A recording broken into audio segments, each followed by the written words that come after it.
So guys, magligo tayo sa ating baboy na si bukid guys. So after ko, pag-uwi ko is nagbumpal kami dito sa mga uray. At ngayon ay hindi ko natin si Taba. Ito yung si Taba ko. Taba ko nabuntit.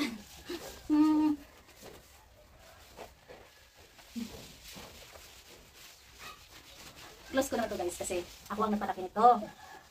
Dati nung maliit pa to, sinama-sama ko to siya sa pag maglakad-lakad ako. Ito yung pinakauna kong biik, baboy. Ito talaga ang pinakauna ko. Siya. Ito yung pinakauna kong baboy.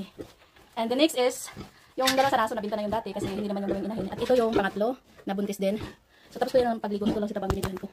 Kasi kit-kit kasi ni Taba eh. Tayo ba? Pakita ba? Ang hilig niya magiging ngayon.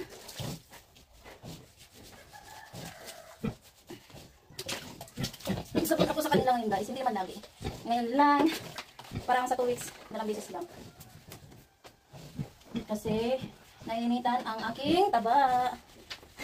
Nainitan daw yung taba ko. Gusto natin hinawakan yung tiyan niya guys.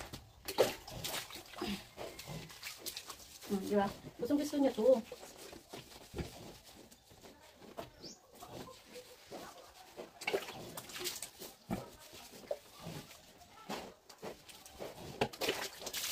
Shower na, shower. Tayo. Tayo ka.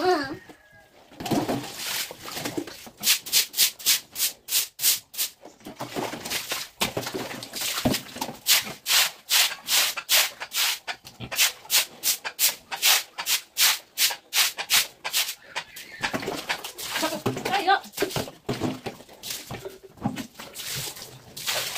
Tayo mo ngayon ah. Lalapin yung pagbubuntis mo.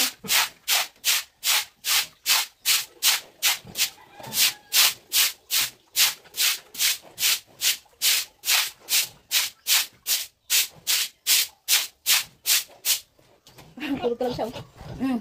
Tingnan nyo, tulog talaga. Ayaw bumangon, feeling niya talaga, bigat ng katawan niya.